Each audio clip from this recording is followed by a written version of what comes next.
Hey you guys, what is up? I want to talk to you today about hero's pose or reclining hero. This is a pose that you may see often in various yoga classes. It's something that we teach in the maintenance videos occasionally, and it's also something that causes a lot of problems for a lot of people. So I want to talk to you a little bit about why we teach it, what the intention is behind it, the target areas that we're focusing on, and then ways for you to customize it. So the pose that we teach usually is hero's pose, where we'll teach knees about hip width or a little bit wider apart and the big toes together, hips resting on the heels. We'll encourage you to sit with the ears over the shoulders, over your hips, and a neutral pelvis. This might be plenty, and sometimes this is where we stop. Another variation is reclining hero, where we'll have you recline or lay back. In which case, we'll tell you to start by bringing the hands back behind you, lift your hips up, and slide your pelvis under so that your tailbone is pointing more forward rather than straight down. This is gonna take some of the compression out of your lower back. This might be plenty, you can stay right here, or if it feels manageable, you can come back down to your elbows, or you can add on and come all the way back down to your shoulders. Now, if you're coming back, it's important that you are not allowing the knees to float up off of the ground. It is not necessarily like dangerous, but it puts the knees in kind of a vulnerable position, and there's really no need to make your way all the way back down on the ground if it's gonna take the knees up off of the floor. We can find a more effective stretch or yoga pose to hit those target areas without putting so much risk on the knees or on your lower back. So if you know you feel a lot of pressure in the lower back, then you wanna come back up. You may also have seen this variation with knees together and feet wide. It's a little bit more of a traditional variation of hero's pose. Jeb and I don't normally teach that option to, let's say, large groups of people because it is more often going to be more problematic. It just puts the knees in kind of a strange position that for a lot of people is not comfortable or it's painful. That being said, everybody's body is different, and if it feels better for you to do knees together and feet wide or the other way, please by all means make it work for you. Now, why we teach this pose that seems to have a lot of problems for a lot of people. Sometimes it's as simple as it's just an option for sitting or a seat. In which case, like if we're doing a guided meditation or a breathing exercise or something, in which case find a completely different seat. So sitting cross-legged, sitting up on a bench or a chair, those are all perfectly good options. Now, some other reasons why we like to use this pose or why we suggest practicing it is because it can be great for ankle mobility and flexibility, quads, the front of the thighs get a good stretch. And if you start to add that recline position, it can be great for the hip flexors and the psoas. Now, we know that there are potentially a lot of reasons why it can be problematic, like if it's painful for your ankles or painful in your knees. So I want to show you a few ways to customize this to hopefully make it work for you. So the first option is going to be if it's mostly just uncomfortable for the tops of your feet or for your ankles. You're gonna take a towel or a blanket, roll it up almost like a tube, and then put that part directly underneath your ankle. Everything else about it is gonna be about the same, feet together, knees wide, but you'll notice that this prevents the ankle from going into that full open position or from flexing or extending completely or opening completely. So it takes some of that pressure off of the ankle. It's not so hard, it's not so uncomfortable in the tops of the feet, and this might actually feel like it's pretty good or pretty manageable. If you have a higher tube or a thicker tube, it might make it more difficult to come all the way back, but that's totally fine. It's not necessary to get all the way back to feel some of the benefits of this pose. Okay, so if the ankles aren't necessarily the problem, but maybe it's just the knees. Let's talk about that.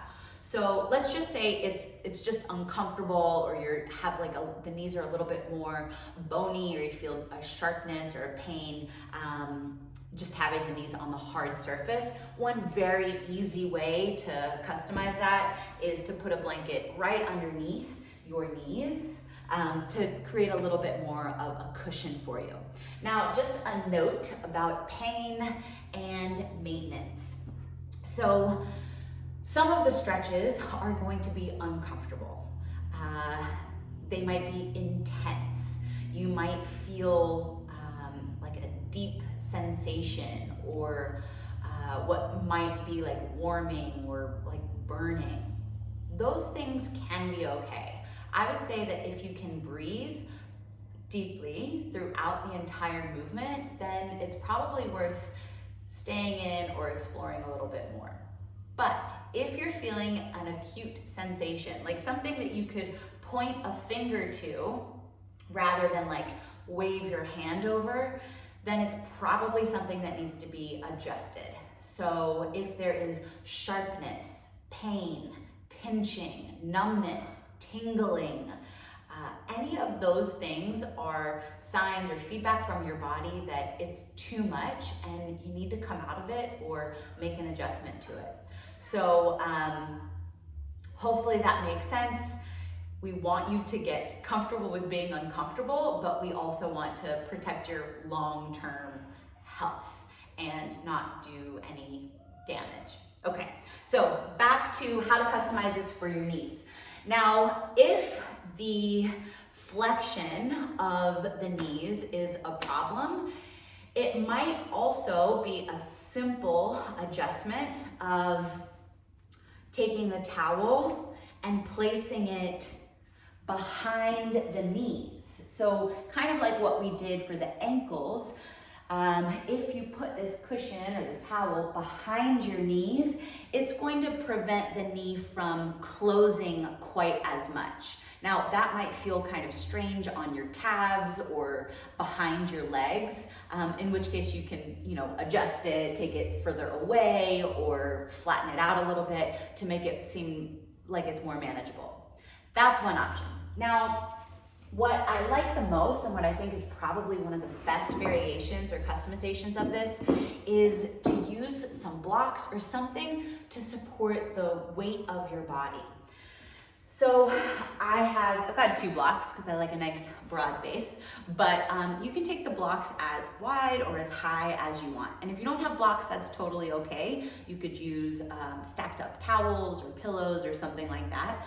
But what happens is now you're resting the majority of the weight of your body on the blocks and not so much on your knees or on your ankles. And for a lot of people, this is a really great solution to getting some stretch through the ankles, the quads, and you can even bring your hands back, lift the hips up, and get the sliding or shifting of your pelvis under so that you get the added hip flexor or psoas stretch.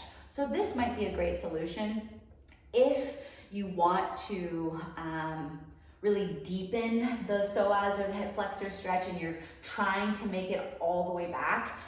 I wouldn't really recommend coming back to the shoulders if you're sitting up onto something. That's gonna create a really deep back bend or a lot of pressure or compression in the lower back that probably just isn't worth it, and it might be a better idea just to do a lunge or a couch stretch, or if you want to get a back bend, to do a back bend.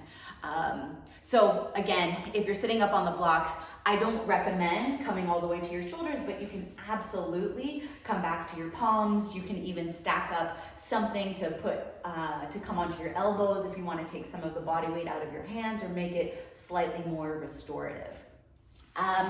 Now, if this feels like it's still not quite working, like it's still painful in your knees or painful in your ankles, then I would say it's gonna be up to you to decide based on your own goals or what you understand is the intended stimulus of that given maintenance sequence. So if we're focusing on ankle mobility or range of motion, I'm gonna show you a different stretch that you can do versus if you're focusing on the quads or the hip flexors, we would want to, again, try maybe a lunge or a couch stretch.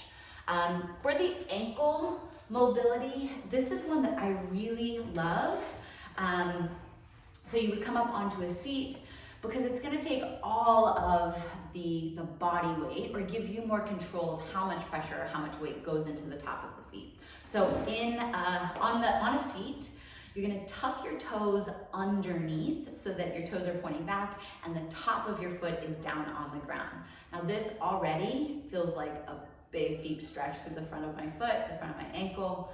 You can shift your weight forward, you can reach the knee forward, you can try kicking down into the ground, you can try adding both feet, and then holding, breathing here. Make sure that you're breathing. So that's if on the day that we're teaching that reclining hero, you're like, you know what? I love the way that, what this does for my ankle mobility or whatever. If you're a runner, if you're doing a lot of jumping, if you have a lot of shin splints, those are great reasons to work on that stretch. Now, if you want to try to focus on the quads or the hip flexors, but that position just doesn't work for you, by all means, try a lunge. When you're trying a lunge, pay attention to how the lunge is gonna affect the different places through the front of your leg or the front of your hip. Now, I like to start in more of like a 90-90 position, work on neutralizing the pelvis and sending the tailbone down, and then go from here. Try to squeeze or flex the glutes, move your hip forward, draw the shoulders back. See if this might be plenty for you. You can play with lowering the hip down, but notice if you're starting to just kind of drop or sink or collapse into the lunge, what is it doing for you? How does that feel for you? Does it feel like it's effective, or are you just kind of going through the motions? Again, sometimes people will say to come down to your elbows or lower down to the ground, and that might feel awesome, and we'll do that in probably some of the restorative sequences, but it's not as active, it's not as, sometimes it's not as effective, or it tends to put all of the emphasis on one specific part of the hip and you're missing out through the entire front of your thigh. One way I like to play with how to target this area is by adding the back foot. So you'll notice if you bend the back knee, that might change where you feel the stretch a little bit. This starts to get into the couch stretch, which is a separate video in the maintenance library. But you can do this in place of hero's pose if it feels like it's more effective for you. So that's bending the knee. Maybe you take one hand to it. You can play with which arm or which hand you prefer. Sometimes we'll tell you something specific, but play around with that, see how that feels, see how that works for you. So again, those are some options for that pose, for the things that we see come up the most in terms of why it's problematic: the ankles, the knees, the limited range of motion, and coming back to the shoulders. Hopefully some of these suggestions help you customize it. Hopefully you get something new out of it, or maybe you decide, you know what, it's just not for me. I'm not gonna do it, and I'm gonna try one of these other things that look totally different. Let me know how it goes, and let me know which pose you want us to break down next.